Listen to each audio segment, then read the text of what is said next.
Assalamualaikum warahmatullahi wabarakatuh. Warahmatullahi wabarakatuh. Selamat pagi anak-anak semua. Bagaimana kabar kalian? Pas semua sehat? Alhamdulillah sehat, Pak. Sebelum kita mulai pembelajaran pada pagi hari ini, Pak Guru cek kehadiran kalian semua. Valenia, Hadir, Pak. ya, Putra, Hadir, Pak. Lovely, Hadir, Pak. ya, hadir semua ya.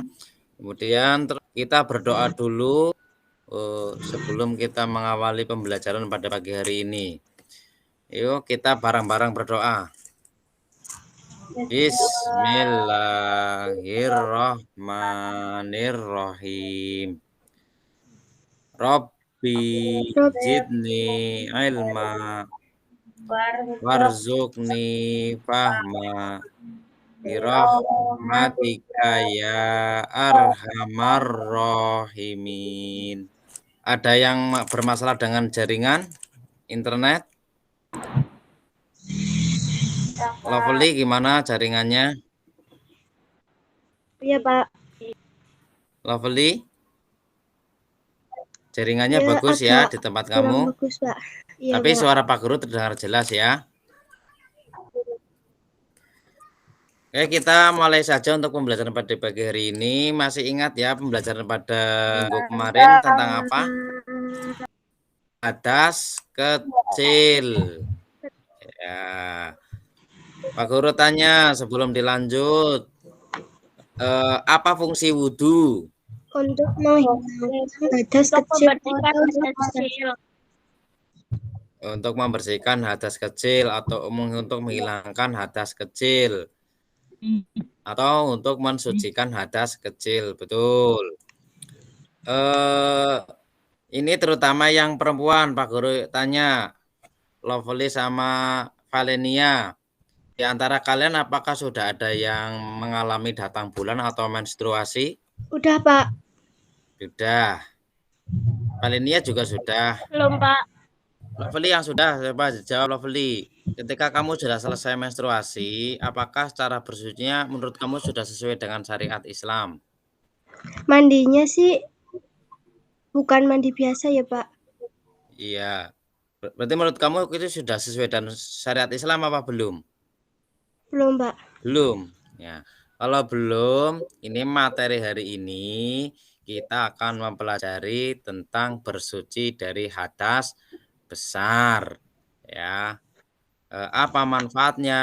Manfaatnya sangat penting, terutama ini bagi perempuan karena setiap bulannya nantinya pasti akan melakukan mandi besar ketika habis menstruasi.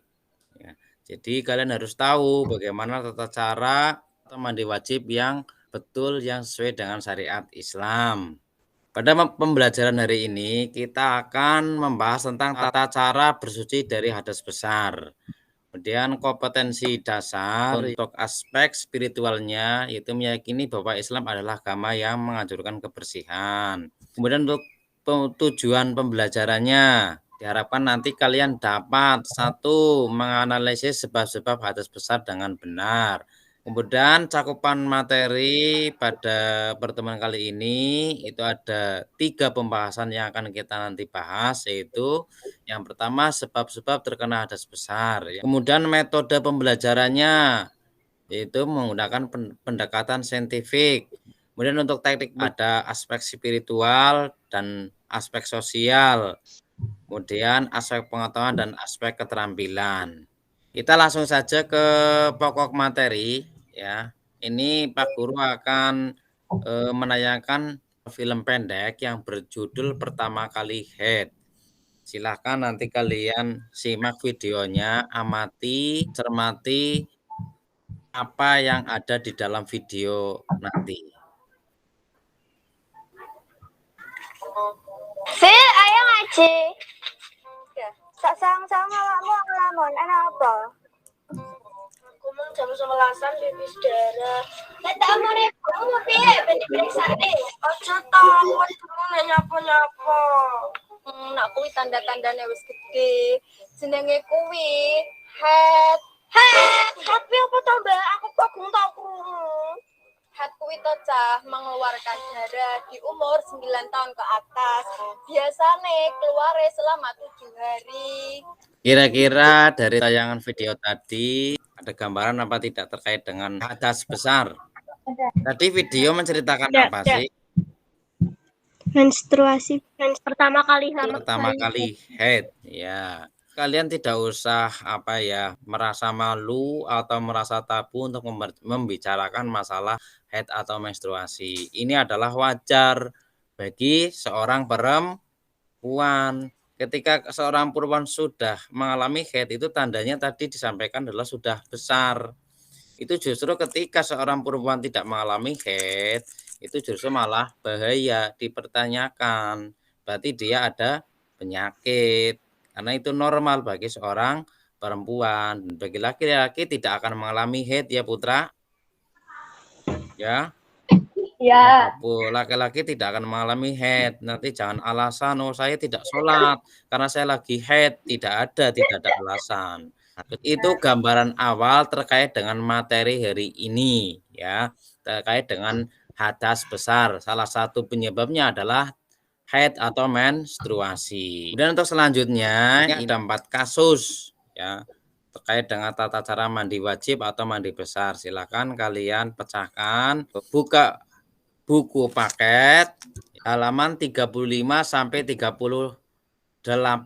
Ketika di buku ternyata tidak menemukan, maka kalian boleh membuka internet. Pak Guru kasih waktu 15 menit, silakan. Linknya sudah Pak Guru kirim lewat grup WhatsApp ya. Silakan kalian buka dan kalian kerjakan. Sudah selesai untuk pemecahan kasusnya, ini sudah lebih dari 15 menit. Silakan untuk nomor 1, Valenia. Fatimah belum melakukan mandi wajib. Alasannya, ya, Fatimah belum melakukan mandi wajib yang dilakukan Fatimah setelah selesai menstruasi adalah mandi biasa, bukan mandi wajib. Karena mandi wajib berbeda dengan mandi yang umumnya kita lakukan setiap hari. Ya. Lovely, bagaimana menurut kamu atas jawaban Valenia? benar Pak. Yang nomor 3, Putra. Menurut saya, mandi wajib yang dilakukan Ahmad bisa sah, bisa juga tidak sah. Sah apabila ketika menceburkan diri ke kolam dibarengi dengan niat mandi wajib, tapi sebaliknya tidak sahnya karena ketika Ahmad menceburkan ke kolam tidak dibarengi dengan niat mandi wajib. Tadi betul yang apa yang dikatakan Putra, sah apabila ketika menjeburkan ke kolam renang itu dibarengi dengan niat mandi wajib, ya betul. Tapi tidak sah ketika di kolam itu tidak ada niat, tidak dibarengi dengan niat mandi wajib, maka hanya mandi biasa. Ya betul sekali Putra, terima kasih. Halo Lovely. Halo Pak. Setelah kamu memecahkan 4 kasus tadi, kesimpulan yang kamu peroleh apa? 5 peran suami istri atau setubuh, Ya, keluar mani terus atau menstruasi, melahirkan, terus meninggal dunia. nah itu adalah sebab-sebab seseorang terkena hadas besar yang untuk bersucinya atau mensucikannya dengan mandi wajib atau mandi junub. Betul. Ketika kalian mandi wajib itu harus niat. Ketika pada basuhan pertama sambil niat, saya niat mandi wajib itu langsung gabur dan harus terkena air semua dari ujung rambut sampai ujung kuku. Tidak boleh ada yang tersisa ya.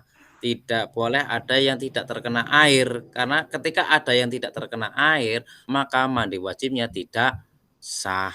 Begitu? Ya Pak. Bisa dipahami? Bisa. Jadi ketika mandi wajib itu tidak ada keharusan atau kewajiban harus memakai sabun dan sampo. Yang penting kalian sudah yakin bahwa airnya sudah merata, seluruh bagian tubuh sudah terkena air, maka mandi wajibnya sudah selesai. Kalian sudah kembali suci. Tanda-tandanya sudah sudah balik, sudah dihukumi wajib untuk melakukan Ibadah. ibadah. Seperti apa? Sholat. Terus apa lagi?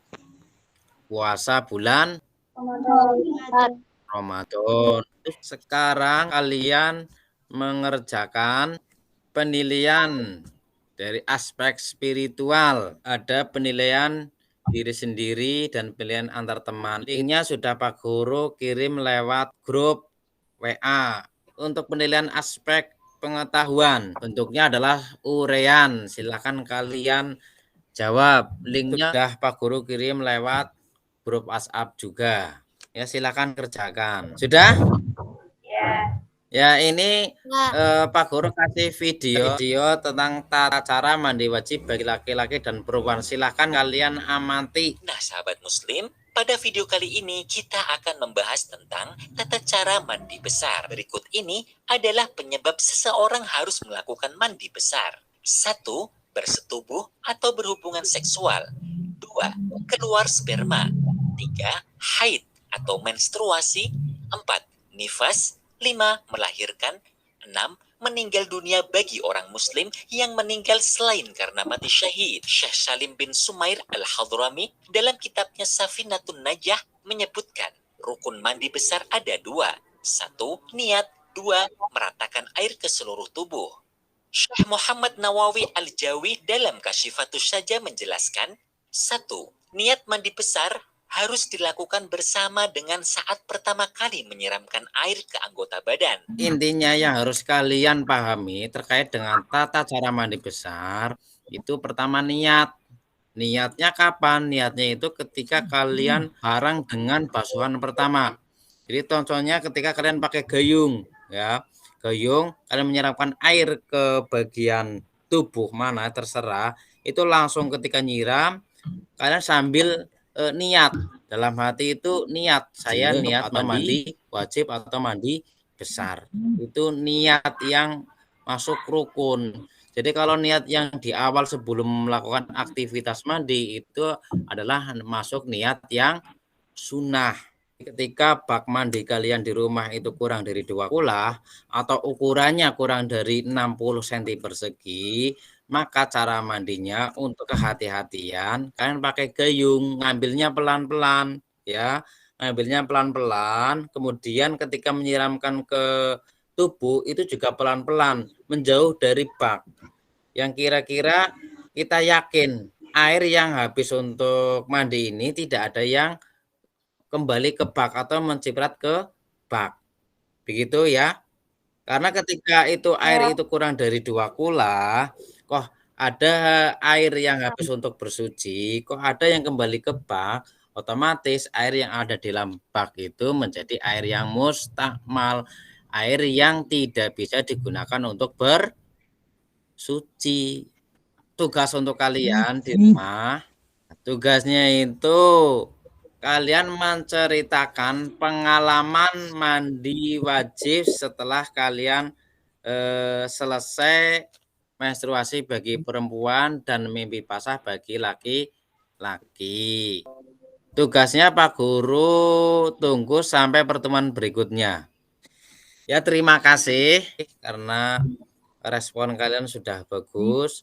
Pemaparan-pemaparan yang sudah kalian sampaikan tadi itu sudah betul ya, sudah betul.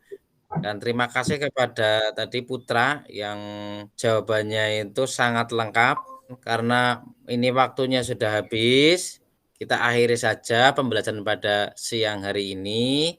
Mari kita tutup pembelajaran pada siang hari ini dengan bacaan hamdalah bersama. Alhamdulillah. Alhamdulillah. Dari Pak Guru cukup sekian. Wassalamualaikum warahmatullahi wabarakatuh. Waalaikumsalam.